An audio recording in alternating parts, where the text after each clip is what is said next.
एक बार फिर से स्वागत है आप सभी का इस नई और ख़ास वीडियो में, जहां हम बात करेंगे सिक्स्थ यानी कि फाइनल ईयर 6 सेमेस्टर वाले बच्चों के लिए हिस्ट्री के प्रीवियस ईयर इम्पॉर्टेंट क्वेश्चन के ऊपर।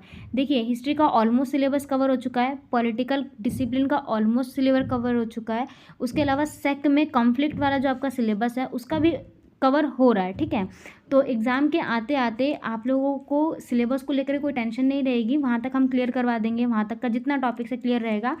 अभी क्या है, 6 सेमेस्टर आपका फाइनल ईयर है, तो बहुत सारे बच्चों के मन में ये रहता है कि थोड़ा सा हम एग्ज़ाम पे प्रेशर दे देते हैं। ठीक है, तो अभी तक अगर नहीं भी पढ़ा है तो कोई टेंशन वाली बात नहीं है। आप प्रीवियस ईयर की क्वेश्चंस की प्रैक्टिस अभी से करना शुरू कर दो।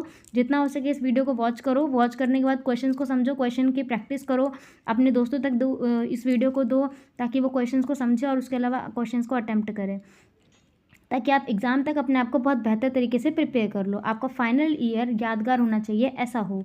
ठीक है, तो यहाँ पर हिस्ट्री डिसिप्लिन की हम बात करेंगे। डिसिप्लिन में आपके किस टाइप के क्वेश्चन बनेंगे, सिर्फ क्वेश्चन आइडिया को जानेंगे, किस तरीके के प्रश्न वहाँ पूछे जाते हैं। ठीक है, देखिए प्रीवियस ईयर क्वेश्चन यहाँ पर लिखे हुए हैं मैंने।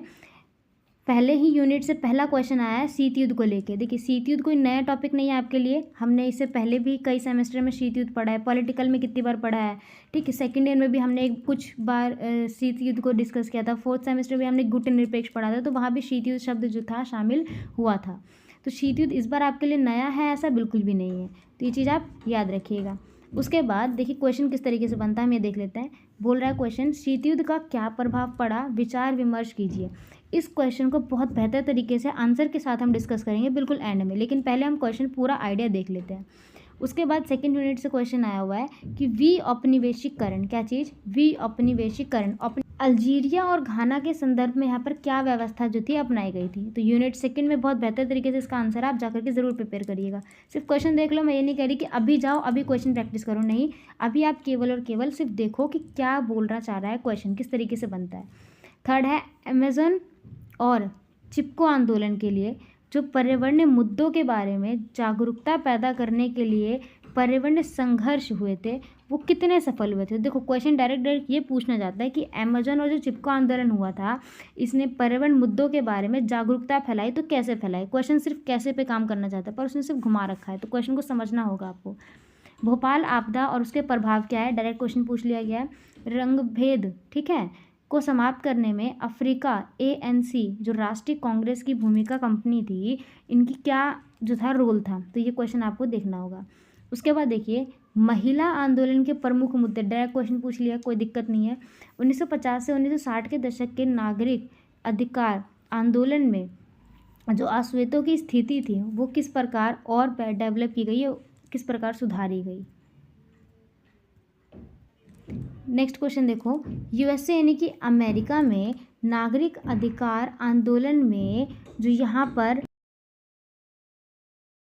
भूमिका अदा करती है, ये क्वेश्चन है। डायरेक्ट क्वेश्चन पूछ लिया, कुछ घुमा फिरा के नहीं पूछा है। ओलंपिक खेलों के अन्य खेलों में जो आयोजन का होता है उसमें क्या अलग बात होती है, ये क्वेश्चन आप छोड़ भी सकते हो, कोई दिक्कत नहीं है। 10वां क्वेश्चन देखो, शीत युद्ध के दौरान सिनेमा का क्या रोल है। सिनेमा के थ्रू शीत युद्ध पूरे विश्व में फैला, यानी कि पहले किसी को नहीं पता था कि हाँ वर्ल्ड में शीत युद्ध चल रहा है और किस देशों के बीच चल रहा है, इसमें सिनेमा का बहुत बड़ा रोल था। ठीक है, क्वेश्चन इसी तरीके से आएंगे आपके, तो क्वेश्चन को अटैम्प्ट आप ज़रूर करिएगा और क्वेश्चन को अटैम्प्ट करने के 3 से 4 बार ज़रूर पढ़िएगा, ताकि आपको पता रहे क्वेश्चन बोलना क्या चाह रहा है। कई बार होता है क्वेश्चन बोलना कुछ और चाहता है, हम समझते कुछ और है, सिर्फ एक रीडिंग की वजह से। तो 2 से 3 बार पढ़ लेना, कोई बहुत बड़ा टाइम नहीं जाएगा, सिर्फ पढ़ना और ध्यान से पढ़ लेना एक बार, और कुछ नहीं है। देखिए बाकी मिलते हैं नेक्स्ट वीडियो में, तब तक के लिए जय हिंद, वंदे मातरम।